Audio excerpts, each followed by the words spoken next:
The broadcast is now starting. All attendees are in listen-only mode. Good morning and welcome to the nearly, or actually over 400 registrants for our webinar today on agent licensing and the changes that have occurred. For those of you that don't know me, I'm Dave Holter, Executive Director for the Kansas Association of Insurance Agents, and I'm joined today by the star of the show, Beth Smoller, who is our Chief Operating Officer and Legal Counsel. Folks are in listen-only mode this morning. If you have questions, you can utilize the questions feature with the GoToWebinar, and we will try to answer those as they come up. Thank you very much for joining us today. We have filed this for one ethics credit. There will be several poll questions throughout today's webinar. And as far as CE goes, we will be doing the filing, and that should show up in approximately a week. So with that, I'm going to go ahead and get started with the presentation. Thank you again for joining us today.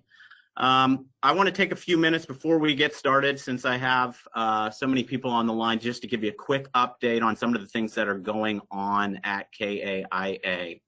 First, I'd like to welcome a new team member to the KAIA team, and that's Josh Goodman. He will be joining us starting July 12th as our KAIA Director of Business Development. He will be responsible for making sure that our members know about the products and services that are available to him, growing our association, and focusing on growing our E&O program as well. For those of you that were at Rural and Small, I did make this announcement in some of the classes, but I want to make sure everybody is aware of a new free member resource that is now available to you, and that is a relationship with HR Partners, who is a Topeka-based HR consulting firm. We are now offering for free a human resources hotline that you can call with any questions that you have related to questions regarding human resources issues in your agency. This is designed to supplement some of the tools that are available on Big I Hires, which has a myriad of tools to help you with hiring folks for your agency. We got a couple upcoming National Alliance classes. We've got a CIC Insurance Company Operations coming up on June 23rd and 24th. And then we have a CISR Agency Operations on June 25th, and both of those are simulcasts. We are in the process of the membership dues renewal process, so be on the lookout for that. If you haven't completed your agency profile and return that, please do. If you don't have that, you can reach out to Barb Kabulis in our office. One of our things in our strategic plan is to make sure that the information we have on our members is up to date, so that everybody in your agency is utilizing the valuable products and resources that we offer. We are also celebrating 100 years. It's our 100-year anniversary here at KAIA, and our marketing team working with Marsha Moore has put together a 100-year history book on the association. I'd encourage you to check that out. A lot of fun information about the history of the association, as well as some great pictures. Next up, the 2021 Kansas Marketplace Report and Review Report is going to be available shortly, and we are going to be holding a webinar to talk about the data provided in that marketplace report on July 21st at 10 a.m. That will be available for one general CE credit for that, and we'd encourage you to join that. A lot of good information on how you can use that to for the benefit of your agency. Next up, we are offering the Big I National Association is offering a webinar on websites and how what you say on your website can influence your E&O exposure, and the different perspectives from an agent's perspective, an attorney's perspective, and the association's perspective. We have seen a number of E&O claims involving the information on your website and how that is used to sometimes have a not great outcome for an E&O claim. So those are on, we just had one yesterday. The recording is available. And then we have one on June 29th and July 13th. So hopefully you'll be able to join those. Next up, I want to talk just briefly to make sure that all of our members are aware of the resources that are available. Today, we're going to talk about some changes in the CE number of hours required. So you need to make sure that you're aware of the educational opportunities to get your CE.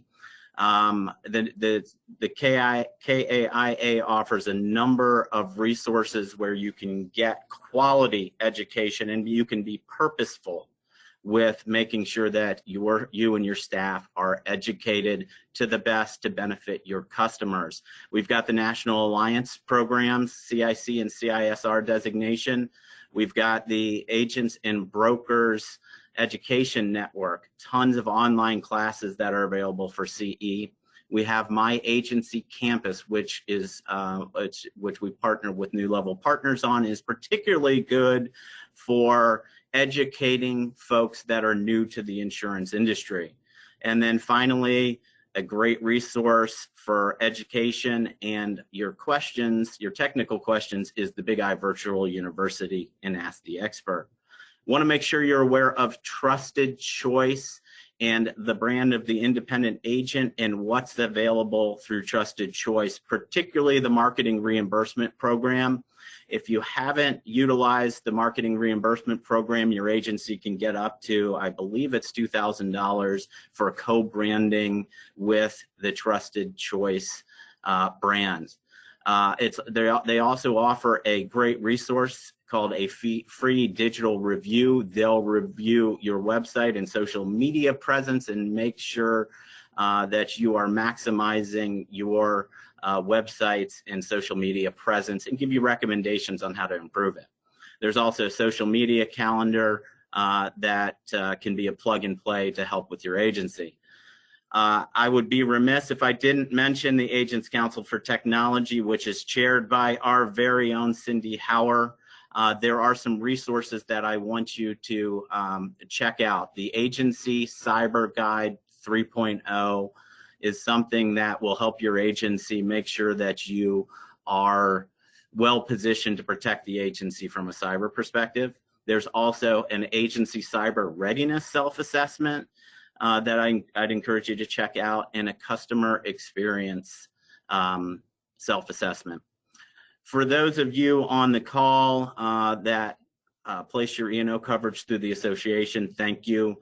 70% of our agents trust us to write their agency E&O. If you're on this phone call and you're not with the Big I Professional Liability Program, we'd be happy to schedule a free consultation and provide you with an indication. I also want to make sure that our policyholders are aware that we do offer website reviews, and there is an policy credit available for that. Next up, we're hearing about cyber liability quite a bit in the news, and I have a lot of concern about the exposure our agencies have when it comes to the threat of cyber liability. And I just wanted to make sure that our agents were aware that we offer the Coalition program to ensure our member agents, and this is also available on the Big I Markets platform, to offer the Coalition program to your customers. We surveyed our members, and we saw a concerning trend of a number of agencies that didn't have a standalone cyber policy, and we really think you should.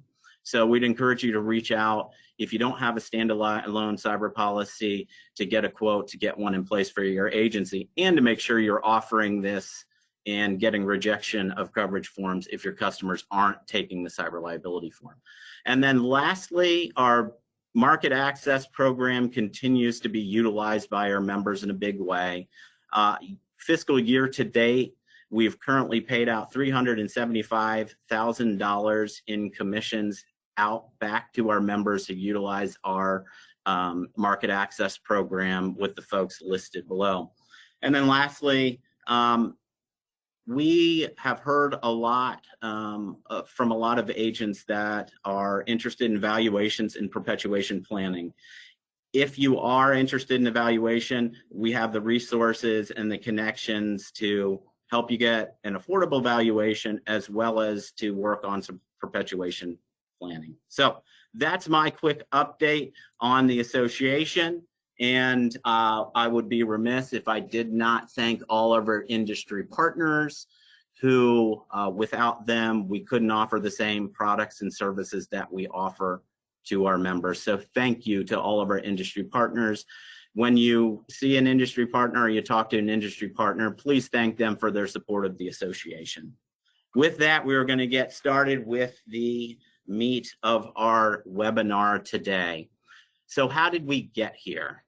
Well, the reason we're here is because Senate Bill 37 passed this session and had a number of changes to the agency licensing process. So why the changes? Why did the Kansas Insurance Department want to make these changes and feel like they needed to modernize the licensing, the agent licensing process in Kansas? Well, I think it really comes down to efficiency.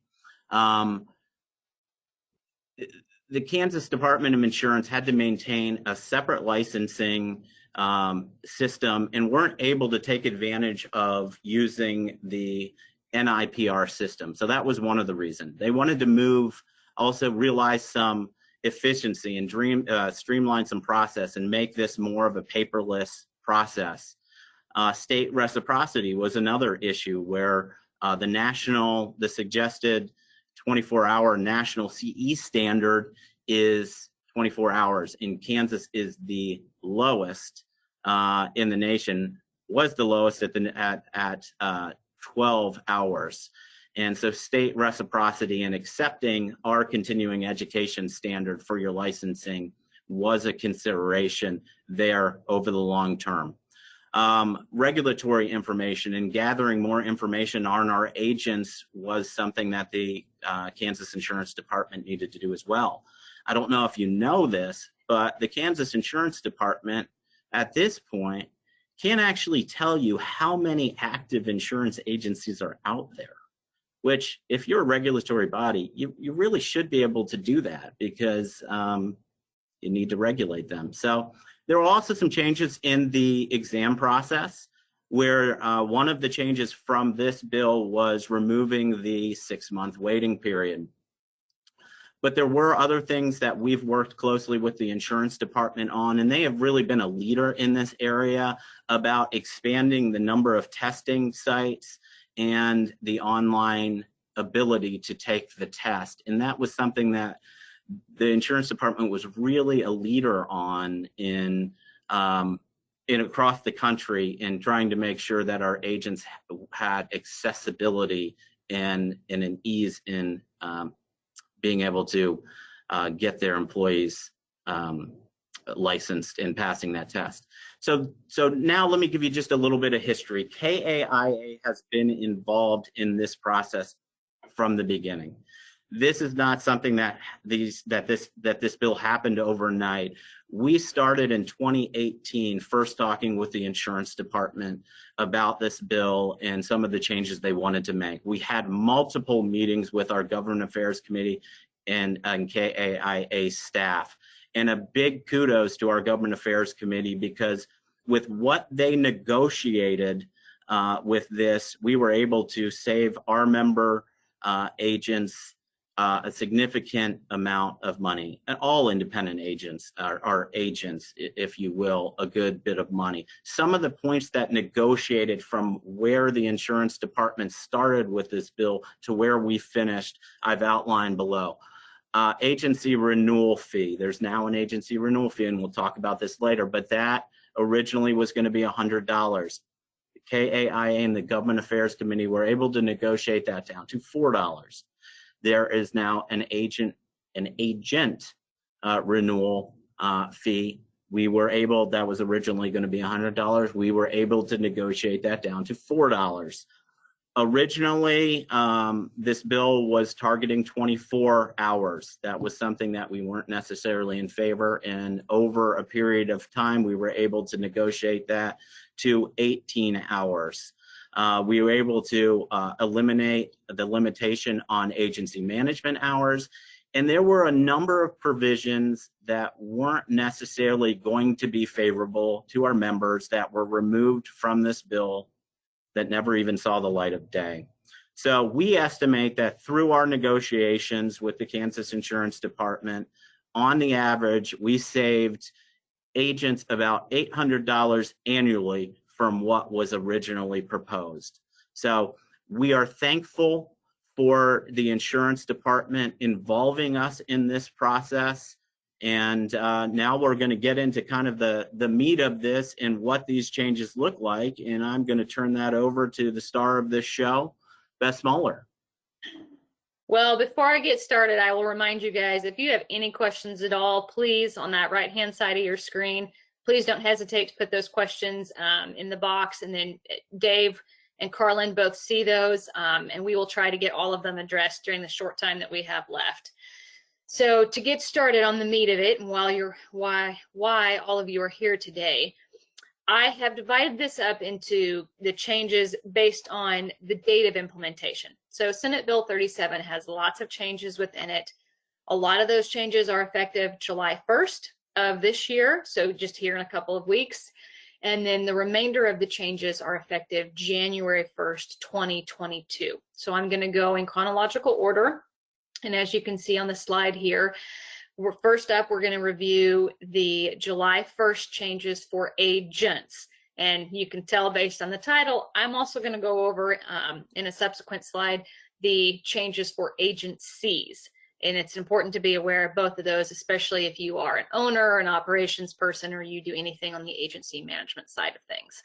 So first up, as of July 1, 2021, your licensing renewal date will no longer be your birthday, but it will now be the last day of your birth month. So if your birthday is July 2nd and you think, oh, I got to get my license renewed by July 2nd of this year, you don't. You have until July 31st. So as of July 1, everybody's licensing renewal date shifts, and it will now be the last day of your birth month, January, February, March, whatever that may be. Next up is that agents will be required to keep a current email address on file with the Kansas Insurance Department. I think many people may do that already, but the insurance department, in its endeavor to become more efficient, and wouldn't we like all of our state agencies and regulatory bodies to be aiming towards efficiencies, but they want to be able to communicate as quickly and easily as possible, and email is, as we all know, the name of the game. So as of July 1, you will be required to keep a current email address on file with the insurance department. Also effective July 1, and one of the provisions that we negotiated was that the 6-month waiting period that was historically in place after you had failed an exam for the 3rd time, that 6-month waiting period is now gone. So if you have hired somebody new and they have taken 3 tests and they have failed them, and they failed their 3rd, let's say on June 10th, normally they would have to wait 6 months until they can take a 4th try at it. No longer do they have to do that. So as of July 1, that 6-month period is gone, and they can take their subsequent exam anytime after July 1st. There is still, I believe it's a 2-week waiting period in between each attempt. However, the 6-month waiting period has been removed. And then lastly, we know that none of our agents would have to have their license revoked, but should that happen, agents do have to wait 2 years before reapplying for a license to be reinstated. That was something very important to the insurance department, because there are some bad actors, not a lot, obviously, but some bad actors in our industry that have had their licenses revoked. and continue to apply and reapply on an almost weekly basis, and it just makes it extremely inefficient for the insurance department staff. So starting July 1, once an agent license is revoked, an agent must wait 2 years before reapplying to have their license reinstated. Next up is going to be the changes for agencies that is effective. I'm gonna stop you right there because we got just a few questions. First off, the question, there is a generic question that I will answer, and I should have said this. We will make these slides available to folks after the webinar, and this webinar is being recorded for that benefit as well. So let me just go through a few questions here. I've already renewed my license this year, but it's not yet my birthday. Will I need to do more CE? My birthday is in August, before my birthday in August.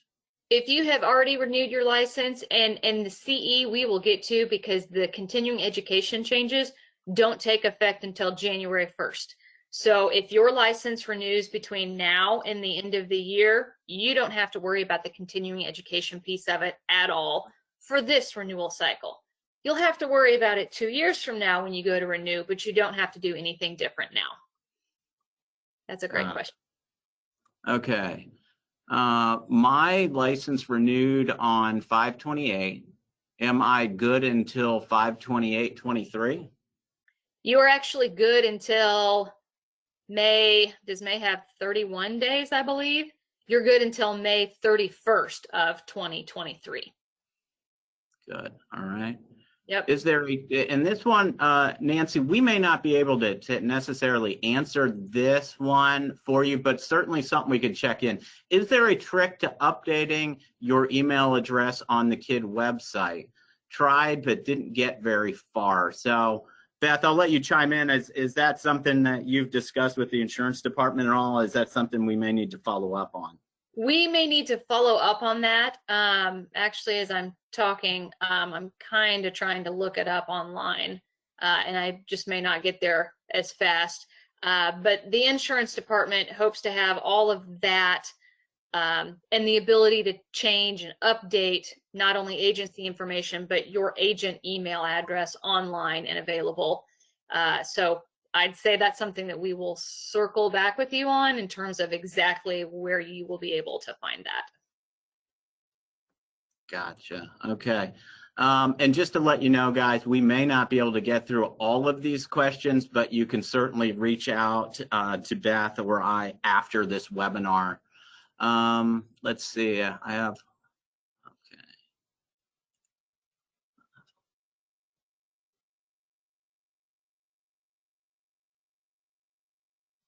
Okay, so and some of these questions I think will be answered in the coming slides, so I'm gonna go ahead and move on.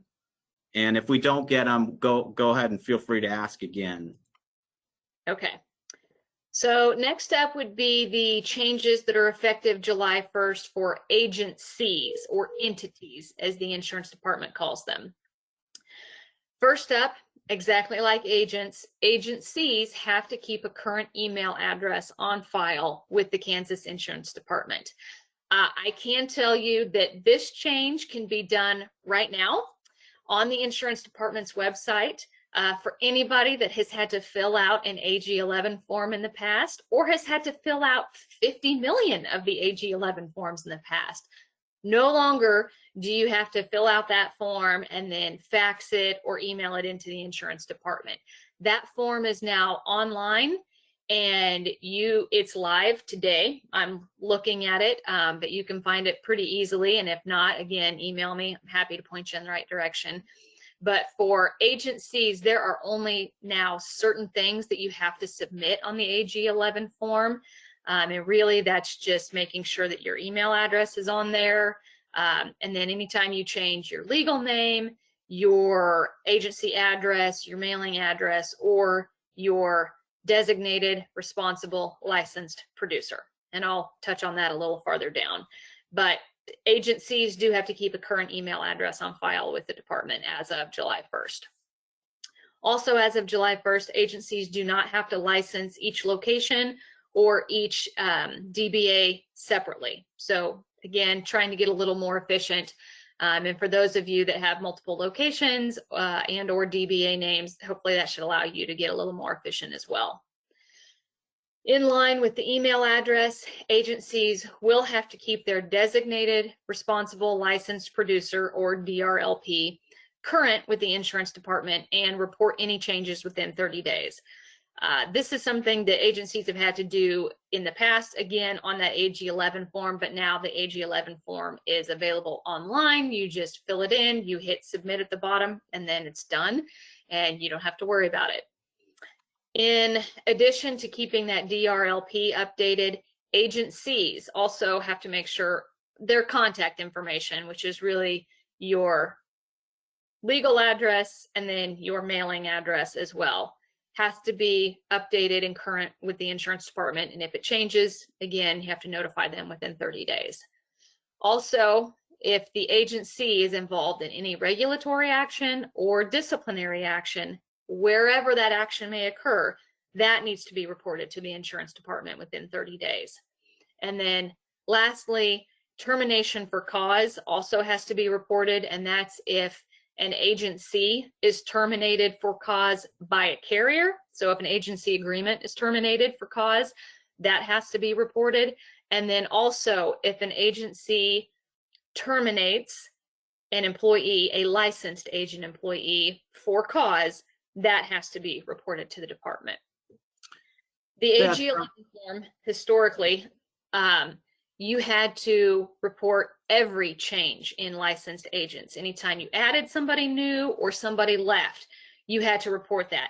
No longer do agencies have to do that. So that is a big change, especially if you're the person in your agency in charge of that AG11 form. So hopefully, again, that should allow you to have to file less paperwork with the insurance department. Did you have some questions, Dave? I do have two questions. Well, Okay. One is my question. Can you, for the audience, from a legal perspective, just describe what is cause? What would be considered a termination for cause? If you terminate an individual because you know they were committing fraud, if they were collecting premium and not depositing it in the agency's bank account, but instead they were putting it in their personal bank account, that would be termination for cause. Okay. Example of it, but Good. So question from the audience. My agent email and my agency are the same. Is that okay? I believe so, yes. Okay. The insurance department, again, they just want an efficient way to reach out and contact both agents and agencies should something arise. Okay. Gotcha. So I have an individual that's saying here, and this may be something we need to talk offline on, but my birthday's July 2nd, and so far everything is showing that it will expire on July 2nd. Is that, I'm not sure I understand the question. Well, so I think what they're asking is, and maybe I could be incorrect, but will they get a new license that says, instead of expiring July 2nd, 2021, are they going to get a new license that says expires July 31st, 2021? And I don't know the answer to that. We can check with the insurance department and find out, but you are correct. Your license renewal date is not July 2nd. It's July 31st or July 30th. I don't remember how many days July has, but it does shift to the last day of July instead of your actual birth date. Got it. Okay. So that would be one we may want to follow up with the insurance department on. Yep. Okay. Okay. Okay. And I am going to go ahead and go to the next slide. Okay. So the next set of changes are effective January 1st, 2022. And again, first set of changes, this is what affects agents, so individuals. Beginning January 1st, you have to renew your license through NIPR, or National Insurance Producer Registry, for those of you that are not familiar with it. If you have a non-resident license, chances are you have used NIPR and you are very comfortable with it, and recognize that it is a pretty user-friendly system. But if you only have a Kansas resident license, you may not have used NIPR before, and that's okay. I'm here to tell you that it's a pretty user-friendly system. They've got a great staff that's going to help there. We hope to have a class here in the upcoming future that's kind of just a how to use NIPR class for those of you that may have questions and may not have utilized their system before. But starting January 1st, your license renewal process will not be done on producer desktop through the insurance department. It will all be done online through NIPR. Also, starting January 1st, when you renew your license, you are going to have to pay a renewal fee. The renewal fee that the insurance department is charging is $4, and then NIPR also tacks on an additional $5 transaction fee. So if you're an agent, you're going to be charged $9 to process your license renewal. Similar to agencies, you will also have to keep your information, your contact information updated and report any regulatory actions, any termination for cause, and any new convictions. Those all have to be reported to the Kansas Insurance Department within 30 days. All applications done through NIPR. Part of Senate Bill 37, again, as we've said, is the insurance department trying to get more efficient, and that involves getting rid of paper. So even the fingerprint waiver form for new applicants will be done online. And I got a message to let people know that NIPR has a contact change request form or change request form on their website. That form can be used to update your email or your address. So I think we had a question about that before on how to update the email address. So you can go on to NIPR and do that. Agencies are not available to do that yet, but they'll probably be able to soon. Agencies can also do it via the AG 11 on the insurance department website. And then lastly, for agents, January 1st, 2022 is when the continuing education changes take effect. So if your birthday is between now and December and you were born in an odd numbered year, you don't have to worry about these continuing education changes yet. You will in 2 years, but you don't have to worry about them for this year. If your birthday is in January, February, or March of next year, these changes are going to affect you the most, and then obviously anybody with a birthday thereafter. So do we want to move to the next slide, or do we have any questions on this before we get into the meat of the continuing education changes? Yeah, I do have one question that came in here. Is the requirement for termination for cause only for insurance related jobs? For example, if an agent of mine works another job and is terminated for cause, must that be reported? Wow, unique scenario. I don't know the answer to that. I don't know the answer to that either, but we can certainly find out. I'm happy to reach out to the insurance department and see how they would interpret that language. Yeah, so Dave, we'll look into that for you, and we can circle back. I'm making a note on that. So just to clarify, Diana, the agent in the agency must report termination for cause. Yeah.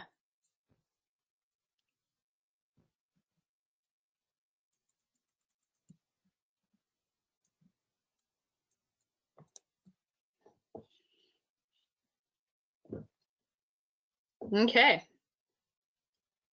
Okay, next slide. So next up, continuing education changes. I think for agents, this is the part that affects you the most. So want to dedicate an entire slide to it, but also give you a space to ask questions if you have them. Effective January 1st, all resident agents with a PNC and or a life health license will have to complete 18 hours of continuing education credit. 3 of those 18 hours have to be ethics. The CE requirement is biennially, which is every 2 years. That is not a change. That's the way it has been historically, and that is staying the same. If you are an agent that has a dual lines license where you have both P&C and life and health, this is an overall decrease of 6 hours. So you used to have 24, now you only have to have 18. If you have historically, if you're a single lines licensed agent, this is an increase of 6 hours. So if you had just a P&C license or just a life health license, you only had to have 12 hours historically, and now that number has been increased to 18, as well as increasing the ethics hours from 2 hours to 3. So that is as an agent, I view that as the biggest change, because I know we all keep track of our continuing education, and sometimes we have more than enough, and then sometimes we're racing in that month before our birthday to try and get it done. So want to make sure we cover that. But again, that change to the continuing education doesn't take effect until January 1st of 2022. So if your license renews in the next 6 months, this change does not affect you until you go to renew your license again in 2023.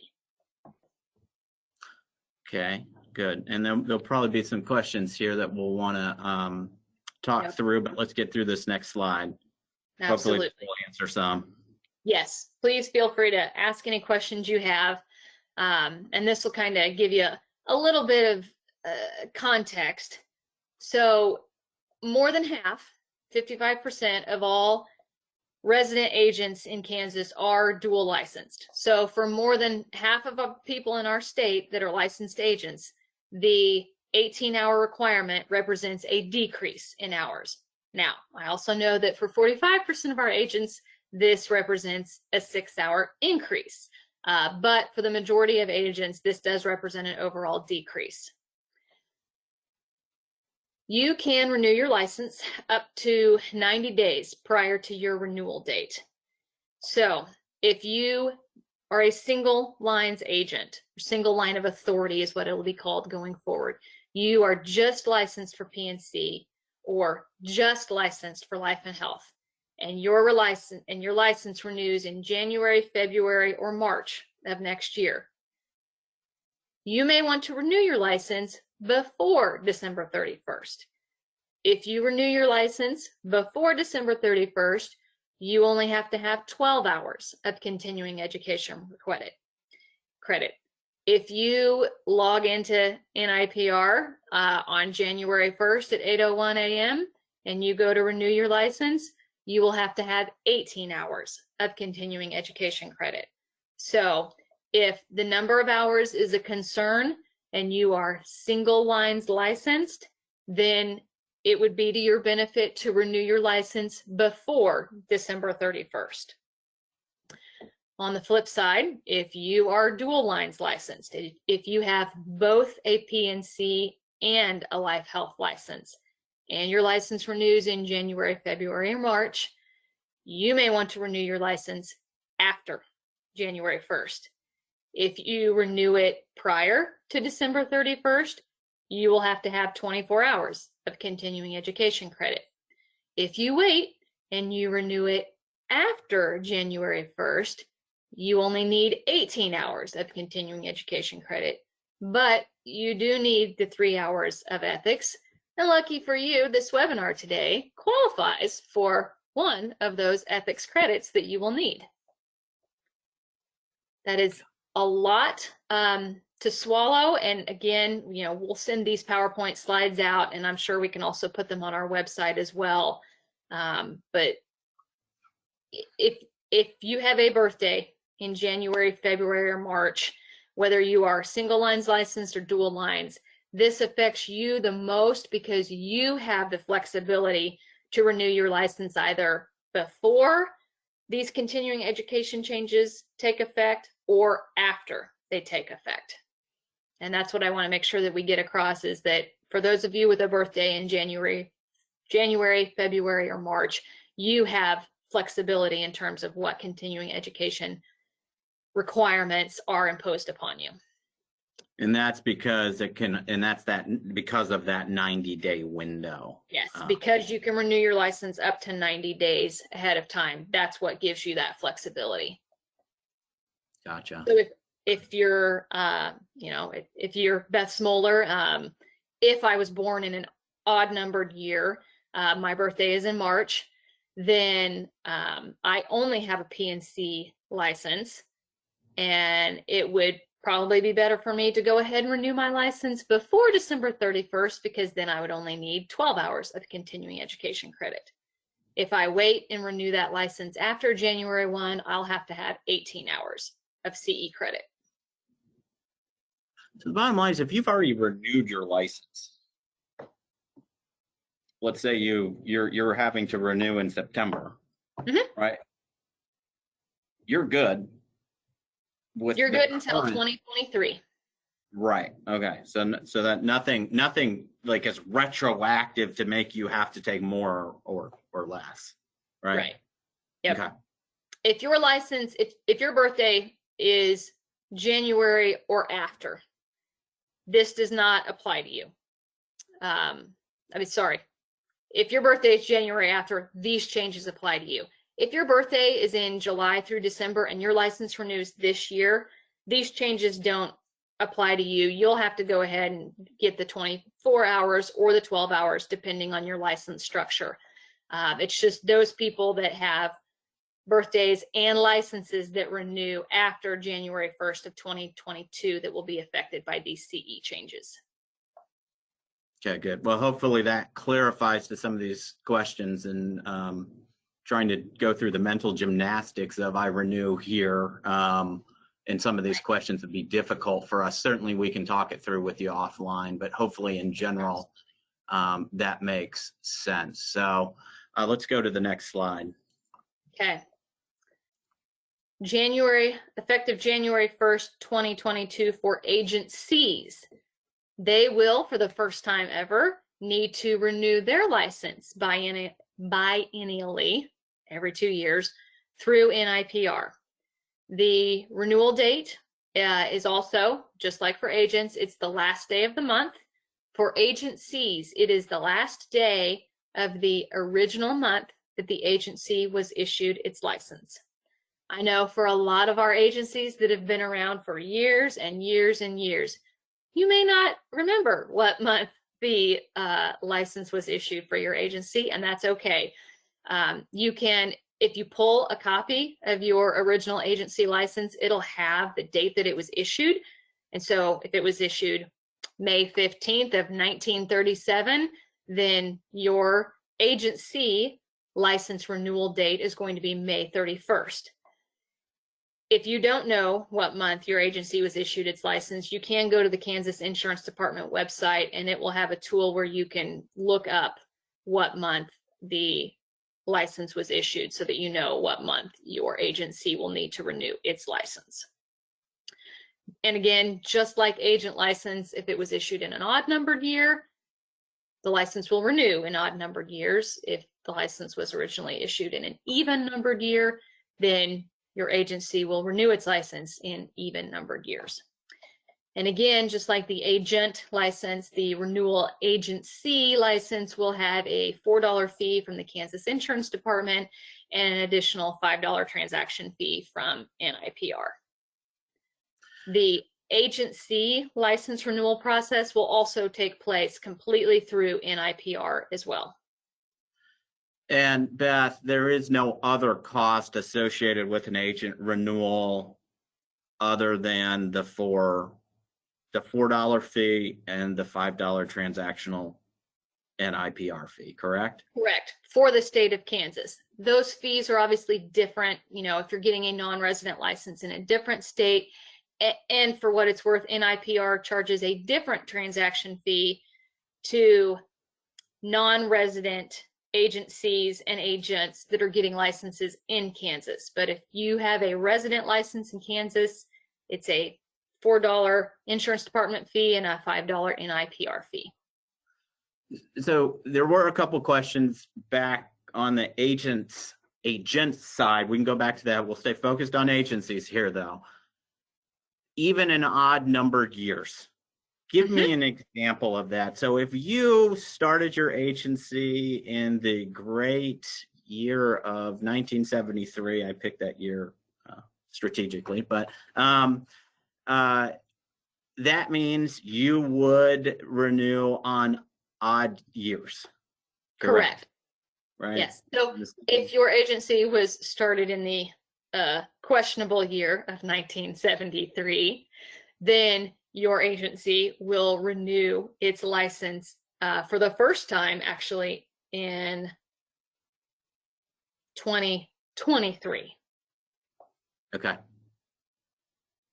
Got it. Yep. Okay. Sounds good. And then obviously it's the inverse of that, or the reverse of that for even years. Yes. If your agency was started and issued its first license in an even numbered year, then you'll be the ones that need to be on top of the ball, so to speak, because you will need to renew your license with an IPR sometime during 2022. Got it. I feel like there's a gold star for Kip and Chris helping, because I'm not sure. I've been trying to work through some of these questions, but the question about what type of education do you need to have if you are a dual licensed agent, which you would have had to go 24, now you have to do 18, with 3 of those being ethics. Can you tell me, do I need to have an equal split of life and health or PNC, or what's the answer to that, Beth?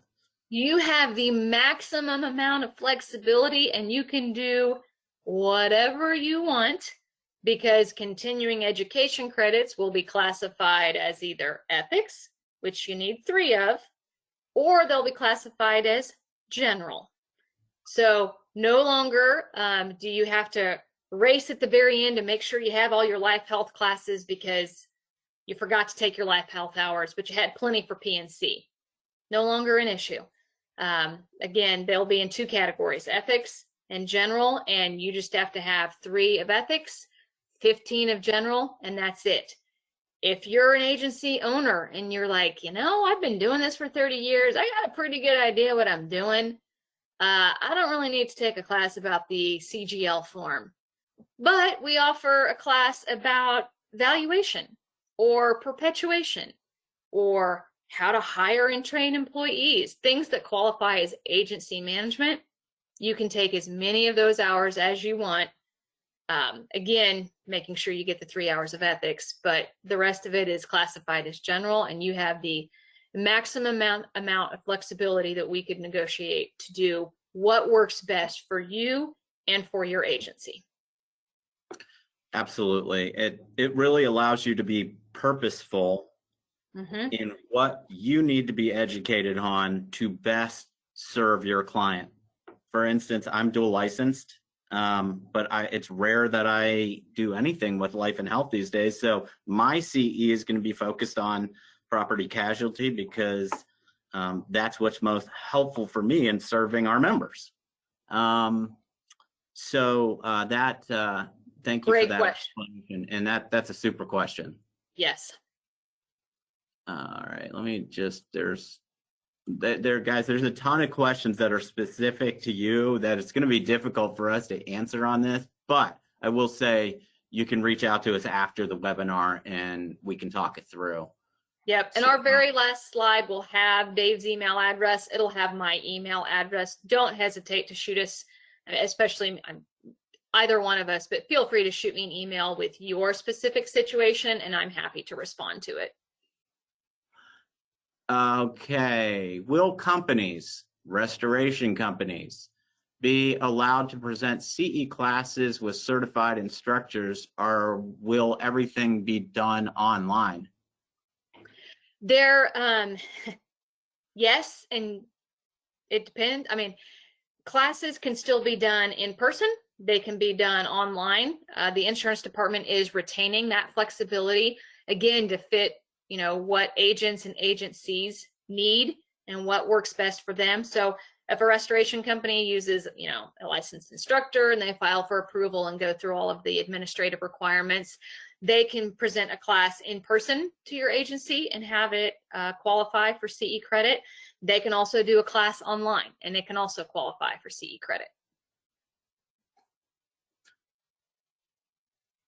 Got a question in here regarding the agency. So if the agency license issue date is 2008, does it have to be renewed in 2022 or 2024? 2022. Got it. Okay. Yep. Correct. Good question. And can we go into NIPR and renew the agency license now? I don't believe you can, not yet, but that will be online later this year. So I know that. Go ahead. I was just going to say, is that because the official move to the NIPR system is when they flip the switch on 12/31 at 11:59? Presumably. I know the insurance department is meeting with NIPR. They had a meeting yesterday, and also with SPS, and just making all of the back end stuff match the front end stuff, because, you know, as you know, Kansas is not the same as other states, and just making sure that everything matches up. And we know it does take some time to get that done, but that will be online later this year. I don't know for a fact that agencies are going to be exactly like agents, but I would suspect that similar to agents, agencies will also be able to renew their licenses 90 days prior to the renewal date. But I'll certainly get clarification on that. Got it. Good. Trying to see if there's anything else here, Beth. Who's the keeper of the CE credits? Does it change now?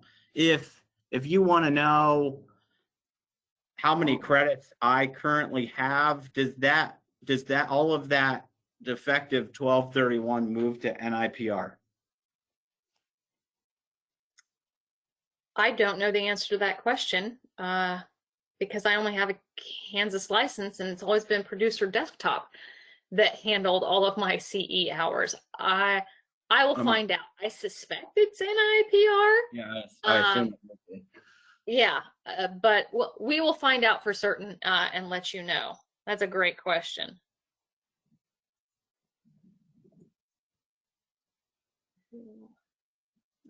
So the question is, what about non-resident licenses?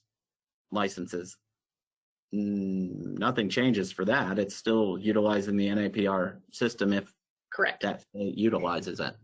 Yep. So here's an interesting question. And this may not be one that you can necessarily answer. This may be a Carlin question, actually, is can an ethics credit apply as a general credit? So I assume what we're talking about here is I've got 4 ethics credits. I only need 3. Can that one apply to the other general credits? So I think it has to be how it's filed, and I don't know if you can file something as gen credit and ethics. I don't know the answer to that. Do you know the answer to that, Beth or Carlin, if you're on this, if you can answer that? I'm going to let Carlin answer that if she knows it. So, yes, ethics can be applied to gen, but gen cannot be applied to ethics, if that makes sense. Yeah, so if you have an extra, if you have an extra ethics credit, it can be applied to your gen credit. Right. That's great. I'm glad you were on here to answer that. And I will say to the audience, if you haven't joined us for the Free Friday Ethics webinar, please do. We have gotten feedback from folks that have been on the couple classes that we've run that it's the best ethics credits that they've been involved in.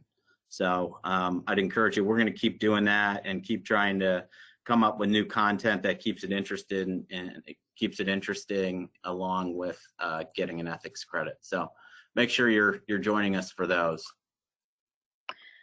In the interest of time, because I know we're coming up on an hour, we just have one slide left that has the substantive information. And it's just some general reminders. Again, after January 1st of 2022, all license renewals will be done on NIPR. So no more producer desktop, no going to the Kansas Insurance Department website. You will go directly to NIPR and use its platform and its website to renew both your agent and agency license.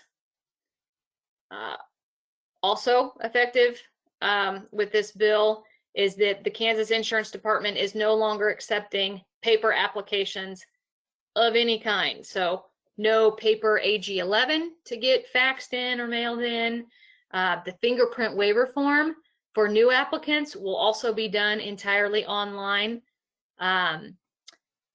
Again, trying to realize some efficiencies and move away from paper. The AG11 form is only used for address changes and then updates to an agency's DRLP, Designated Responsible Licensed Producer.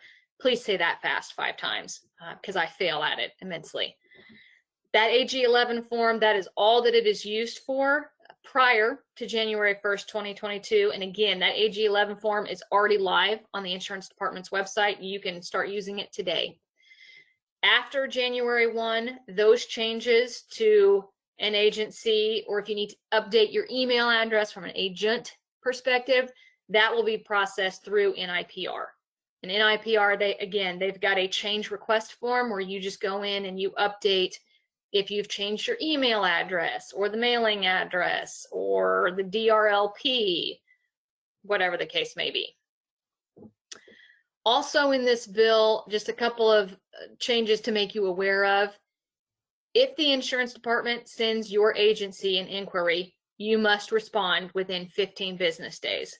That's 3 weeks. And a response can be an auto reply on your email that says, I'm out of the office on vacation for 2 weeks and I'll respond to you when I return. Previously, there was no time frame on when an agency had to respond to the insurance department. And so in terms of trying to hold agencies accountable and to the same standards that carriers and other entities are held to, agencies also have to respond within 15 business days. And then lastly, we didn't talk about it much on here because I wanted to focus on the agent and agency changes, but carriers now will have the ability to appoint only certain specific agents within an agency instead of appointing all of the licensed agents. Historically, if I worked for ABC agency and we got a contract with XYZ carrier, XYZ carrier had to appoint every licensed agent within ABC agency. And there's a cost associated to that. Now moving forward, when XYZ carrier contracts with ABC agency, that carrier only has to appoint those specific licensed agents that are actually going to write business for it. So from a carrier standpoint, just be knowledgeable and know about that. And then also be aware that carriers have to keep track of that and respond to the insurance department if they ask, for a list of their currently appointed agents. On the agency side, you don't have to file that AG11 to track when you add new producers or when producers leave, but you do need to keep track of your licensed agents and who they're appointed with. If the insurance department asks, you do need to be able to provide that list to them. But it's not something that you have to proactively track through the AG11 form anymore. Good. Beth, a couple questions came in here. Yes. Do you know, and I don't remember the answer to this, what if you don't respond in 15 days to the insurance department? Do you remember what the I don't. ramifications of that were? I don't. Okay. Well, and we have that question recorded, and we can work with the insurance department on their frequently asked questions Yes. to see if we can get some of these answered. So how will the insurance department continue to notify agencies of their upcoming license renewal, and how will they do that? Will they do that via email? Is that the whole point of this, is we're no longer getting a paper copy from the insurance department on notification of licensing updates? Do you know the answer to that? I do not know the answer to that. I suspect that's part of the reasoning, but we'll find out for certain from the insurance department and let all of you know. And then also, again, as Dave mentioned, the insurance department has a great resource on their website with a lot of frequently asked questions about all of these changes. And once we have an answer to that, we'll recommend that they update the FAQs to include that as well. Wow, this is a really good question. Very specific. Let's see here. Does the DRLP have to be an owner, or can it be the person responsible for licensing within the agency? I guess the completion. It can be the person responsible for licensing. It does not have to be the owner. It just has to be a licensed resident agent of Kansas. Great question. Most of the time, for most agencies, it's the owner. But you know, as agencies get larger and have more stratification of responsibilities, it can be other individuals as well. Gotcha. So there's a question here. How do I sign up for Free Friday Ethics? Free Friday Ethics is going to be on our education calendar. If you go to the KAIA website, up at the top, it says education. Hover over that, and there's a drop down, and the first thing says education calendar. Just click on that, and you will see every other Friday, I think, or every third Friday, you'll see Free Friday Ethics, and you can click on that and get registered. Great. Well, and Kip, thank you for your very kind words, and others that have chimed in about our advocacy and trying to keep the fees low. That was something the government affairs did a very good job on.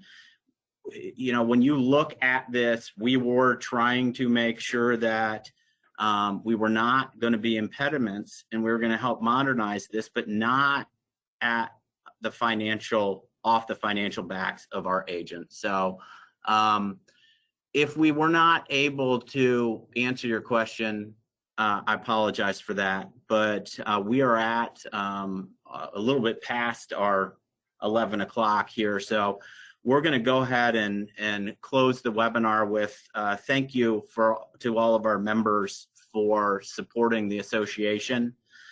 If you are not a member and you're on this phone call, please reach out to us, and we're happy to share the benefits of the products and services that we offer and have you support the independent insurance agency system, if you will.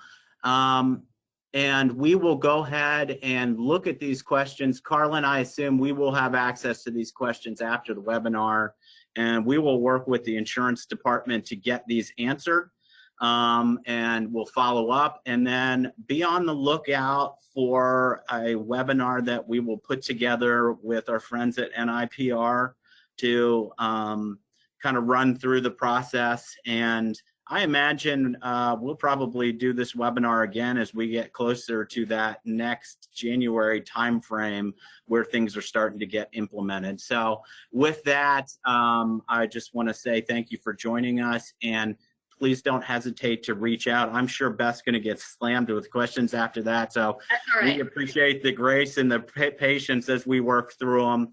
But please reach out if we can help answer questions or help you meet your agency's challenges. And with that, we'll sign off, and we'll see you soon. Thanks. Right. Bye. Thanks, everybody.